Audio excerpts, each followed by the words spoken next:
ನಮಸ್ಕಾರ ವಿದ್ಯಾರ್ಥಿಗಳೇ. ಕರ್ನಾಟಕ ಸರ್ಕಾರವು PUC ದ್ವಿತೀಯ ವರ್ಷದ ಮಾದರಿ ಪ್ರಶ್ನೆ ಪತ್ರಿಕೆಯನ್ನು ಬಿಡುಗಡೆಗೊಳಿಸಿದೆ. 80 ಅಂಕದ ಮಾದರಿ ಪ್ರಶ್ನೆ ಪತ್ರಿಕೆಯನ್ನು ಬಿಡುಗಡೆಗೊಳಿಸಿದೆ. ಇಲ್ಲಿ ಮೇನ್ ಕ್ವಶನ್ ನಂಬರ್ 1, 5 ಅಂಕದ ಪ್ರಶ್ನೆಗಳು ಬಹು ಆಯ್ಕೆ ಪ್ರಶ್ನೆಗಳು ಆಗಿರುತ್ತವೆ. ಪ್ರಶ್ನೆಯ ಜೊತೆಗೆ ಇಲ್ಲಿ ಆಯ್ಕೆಗಳನ್ನು ಕೊಟ್ಟಿರುತ್ತಾರೆ. ಸರಿಯಾದ ಒಂದನ್ನು ಆಯ್ಕೆ ಮಾಡಿ ನೀವು ಉತ್ತರಿಸಬೇಕಾಗುತ್ತದೆ.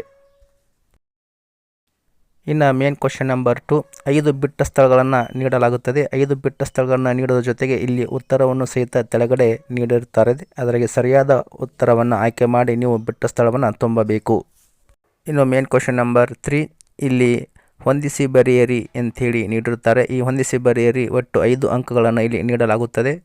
ಇಲ್ಲಿ 5 ಹೊಂದಿಸಿ ಬರೆಯಿರಿ ಎಂಬುದನ್ನು ಸರಿಯಾಗಿ ಹೊಂದಿಸಿ ನೀವು ಬರೆಯಬೇಕಾಗುತ್ತದೆ. ಮೇನ್ ಕ್ವಶನ್ ನಂಬರ್ 5, ಇದರಲ್ಲಿ 2 ಅಂಕದ ಪ್ರಶ್ನೆಗಳನ್ನು ಇಲ್ಲಿ ಕೇಳಿರುತ್ತಾರೆ. ಒಟ್ಟು 8 ಪ್ರಶ್ನೆಗಳನ್ನು ಕೇಳಿರುತ್ತಾರೆ. ನೀವು ಅದರಲ್ಲಿ 5 ಪ್ರಶ್ನೆಗಳಿಗೆ ಉತ್ತರಿಸಬೇಕಾಗುತ್ತದೆ. ಮೇನ್ ಕ್ವಶನ್ ನಂಬರ್ 6, ಇಲ್ಲಿ 5 ಅಂಕದ ಪ್ರಶ್ನೆಗಳನ್ನು ಒಟ್ಟು 9 ಕೇಳಿರುತ್ತಾರೆ. ಇದರಲ್ಲಿ ನೀವು 5 ಪ್ರಶ್ನೆಗಳಿಗೆ ಉತ್ತರಿಸಬೇಕು. ಒಟ್ಟು 30 ಅಂಕಗಳನ್ನು ಇಲ್ಲಿ ನೀಡಲಾಗುತ್ತದೆ.